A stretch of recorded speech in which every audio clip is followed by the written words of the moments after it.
मैं आज आपको प्रभु शिव शंकर की एक कथा सुनाने जा रही हूँ जो कि इस प्रकार है।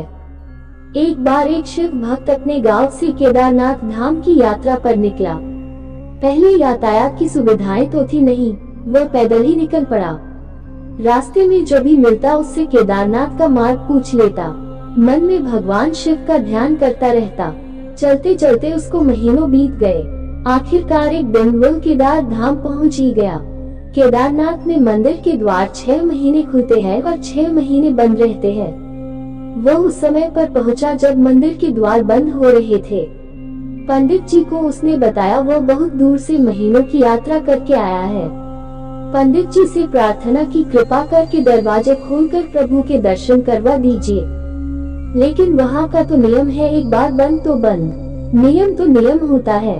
वह बहुत रोया, बार बार भगवान शिव को याद किया कि प्रभु बस एक बार दर्शन करा दो।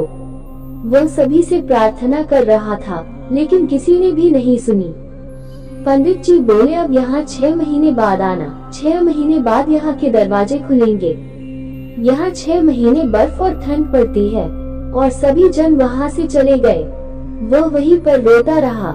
रोते रोते रात होने लगी और चारों तरफ अंधेरा हो गया। लेकिन उसे विश्वास था अपने शिव पर कि वो जरूर कृपा करेंगे। उसे बहुत भूख प्यास भी लग रही थी। उसने किसी की आने की आहट सुनी। देखा एक सन्यासी बाबा उसकी ओर आ रहा है। वह सन्यासी बाबा उसके पास आया और पास में बैठ गया। पूछा बेटा कहाँ से आए हो? उसने सारा हाल सुना दिया और बोला मेरा आना यहाँ पर व्यर्थ हो गया बाबा जी। बाबा जी ने उसे समझाया और खाना भी दिया। और फिर बहुत देर तक बाबा उससे बातें करते रहे। बाबा जी को उस पर दया आ गई।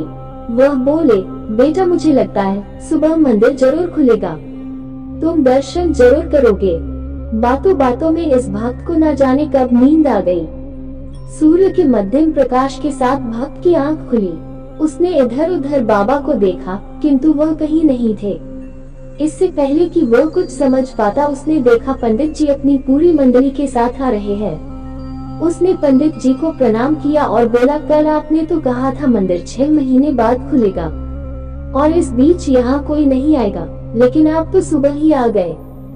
पंडित जी ने उसे गौर से देखा, पहचानने की कोशिश की और पूछा तुम वही हो जो मंदिर का द्वार बंद होने पर आए थे, 6 महीने होते ही वापस आ गए?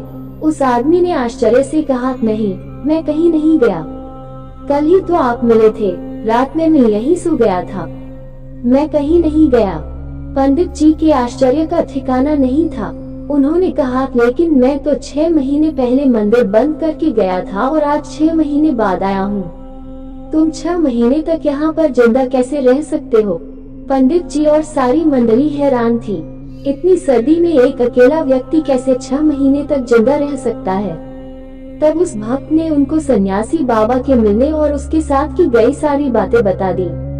उसने बताया कि एक सन्यासी आया था, काफी लंबा था, बड़ी बड़ी जटाएं, एक हाथ में त्रिशूल और एक हाथ में डमरू लिए, मृगशाला पहने हुआ था। पंडित जी और सब लोग उसके चरणों में गिर गए। बोले हमने तो जिंदगी लगा दी किंतु प्रभु के दर्शन ना पा सके। सच्चे भक्त तो तुम हो। तुमने तो साक्षात भगवान शिव के दर्शन किए हैं। उन्होंने ही अपनी योग माया से तुम्हारे 6 महीने को एक रात में परिवर्तित कर दिया, कालखंड को छोटा कर दिया। ये सब तुम्हारे पवित्र मन, तुम्हारी श्रद्धा और विश्वास के कारण ही हुआ है। हम आपकी भक्ति को प्रणाम करते हैं। सारा मंदिर बाबा भोलेनाथ की जय हो, बाबा भोलेनाथ की जय हो के जयकारों से गूंज उठा।